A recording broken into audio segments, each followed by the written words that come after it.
L'action artistique présente des avantages notables dans le processus de construction d'une nouvelle société.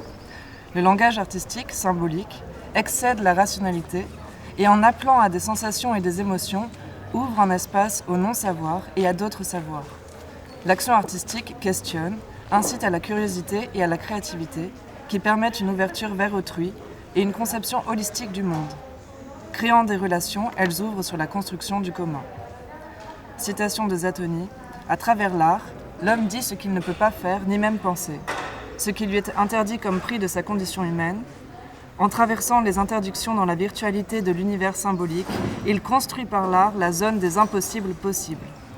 De cette façon, il expérimente ce qu'il ne peut pas vivre sous une autre forme, il pénètre sans écorcher, et quand il construit des savoirs, il expérimente des sensations sans s'abandonner à l'irréversible.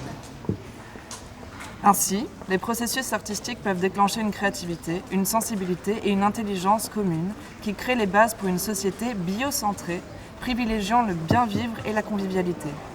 Pour bâtir ce monde socio-biocentré dont nous rêvons, ou dans mon rêve, je ne sais pas, il nous faut donc penser l'art comme élément fondamental. Voilà. Bravo. Je suis contre. On vote. On va le faire à le vote. C'est les débats, c'est pénible au bout de. Est-ce qu'il y a quelqu'un d'autre qui a un texte en relation, peut-être qui veut continuer? Ou sans relation? Moi j'en ai un sur la. Que peut faire l'art face à la crise écologique? Un peu lié, non? La LARD ou... Tu dis à la recherche et développement, c'est ça? Estelle Zong. La crise écologique est une crise de la sensibilité. Par crise de la sensibilité, on entend que notre goût et notre disponibilité, la plus sensible au monde, comme aux œuvres, ont été... Oui, tu parles plus fort. Ah, pardon.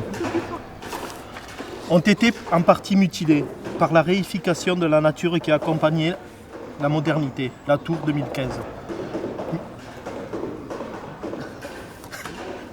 Mutilées au sens où une gamme subtile de percepts et d'affects qui nous connectait au monde sensible, dans toute sa richesse et son intensité émotionnelle, a été réduite à peau de chagrin. Évaluée comme une qualité secondaire ou négligeable par la modernité, appauvrie par nos modes d'existence contemporains qui nous tiennent à l'écart de relations quotidiennes à la nature, notre sensibilité au vivant est comme émoussée. Cannes 2002. Et c'est cet émoussement de la sensibilité à la nature et cet appauvrissement du goût qui constitue probablement notre existence la plus tangible de la crise écologique, qui apparaît autrement encore distante et abstraite. Avoir une relation plus intime, plus sensible, plus enrichie au vivant, telle est peut-être une façon accessible de rompre avec la réduction moderne, délétère de la nature à une matière inanimée, d'Escola 2005, et de faire émerger des relations plus saines et plus riches. Or, qui mieux que l'art peut enrichir, complexifier, raffiner notre sensibilité? Saito 2010. Qui mieux que l'art peut sédimenter en nous de nouvelles représentations, de nouveaux symboles, de nouveaux imaginaires du vivant, à même d'enrichir notre goût et notre disponibilité au monde vivant.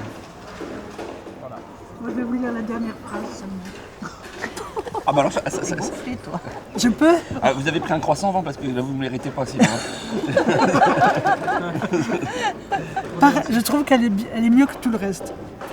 Pareil à des ballons déjà partis trop haut, nous ne pouvons plus redescendre. Dans un ciel sans repère, nous cherchons de nouvelles couleurs. C'est bon? C'est le collectif. Le monde est une pâte à modeler, pas cette masse inerte et triste pour laquelle il passe. Des futurs multicolores nous attendent, n'ayez pas peur, il n'y a plus rien à perdre. Ça suffit, hein? Oui, j'allais dire, C'est le collectif catastrophe. Tu connais? Oui. C'est vous? Non, on a fait on a organisé les textes, moi je les ai lus du coup. Toi, tu les connais tous. Oui, mais je les ai oubliés.